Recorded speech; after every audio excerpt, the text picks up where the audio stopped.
Hey guys, hope all is well. Got a quick, we're going to try to keep this under 5 minute video for you guys. This is a review of the Bravo Concealment 3.0 outside the waistband holster for the M&P Smith & Wesson 2.0 4-inch compact model. It also accommodates the 4.25-inch model, which is the full size. So if you guys know from before, was running with this paddle holster. Came with the belt loops, but I switched it for the paddles, which makes it much more comfortable. I highly recommend you try out the paddles if you're running with this kind of setup. It will be more comfortable, I believe, and also has nice grip on the belt, so you can also adjust the retention so it comes out a little easier, so you're not going to risk taking the holster out with the belt. Generally, though, if you are using this in a duty capacity, I would recommend something like a Safari Line system that has A, active retention, and B, actually clips onto your belt, actually bites onto your belt with belt loops, and does not have any kind of room for error for losing your holster in any kind of struggle. But wanted to give this a try as well when I'm not running light, so I'll show you guys that in a second.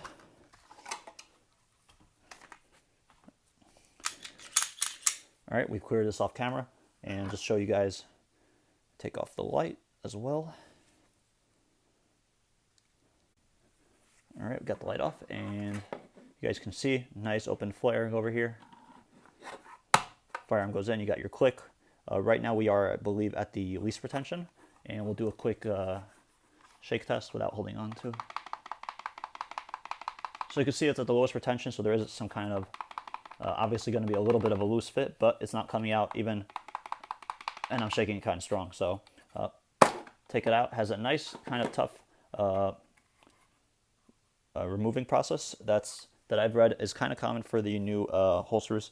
But if you break this in with a little bit of Ballistol or some kind of CLP spray, will definitely loosen up the fit and make it a little easier to draw in and out a few times. So let's just review the features of the holster itself. You got your full sweat guard, 1.5-inch belt loops.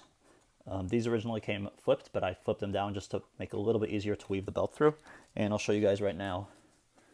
This is primarily the reason why I went to paddle holster. The paddle setup for the light bearing holster was because the belt was not able to thread in exactly where the light was, or I was having a hard time with it.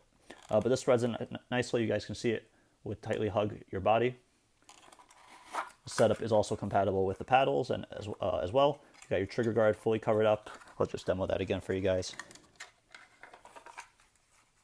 You guys can see, nice goes in, nice click.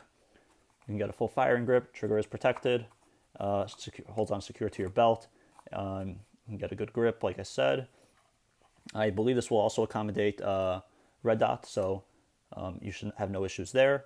You can see nice machining. Everything is nice. There's no sharp edges or anything to report. Everything came in smoothly. Everything came nicely packaged with the swag as well. What else would you guys want to know? You guys have your magazine button over here. Sort of just give you guys a quick once over. You guys can see also will accommodate threaded barrels. And yeah, pretty happy with this setup. A great setup to run if you are not running light. So definitely check them out for an outside the waistband option. Again, people have mentioned, have asked me for my thoughts about the torsion. I like the torsion for appendix. I think it does better on smaller guns than bigger guns because the torsion size kind of can rub the belt line a little bit with that little outer lip. So I personally don't run the torsion. For inside the waistband, I prefer to use the JM Custom Kydex holster. But for the outside the waistband options, you really can't go wrong with Bravo. They are very nice, and the size actually on the 3.0, I would like to mention, does remove a lot of the extra Kydex. But I do think in the future they could probably remove some of this extra excess Kydex over here and over here. I know they, provides more rigidity to be able to have that kind of extra Kydex. But it would be nice to have a little bit of a smaller profile if possible. I know you have to have these screws over here also, so you can't really cut that off. But I think that would make it a little bit more low profile. Other than that, I have zero complaints. I run Bravo products. I'm very happy with them. See no reason to change as long as they keep working, and they have been.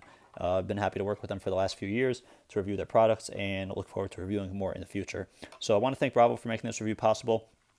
Keep up the great work, and I'll see you guys all in the next video.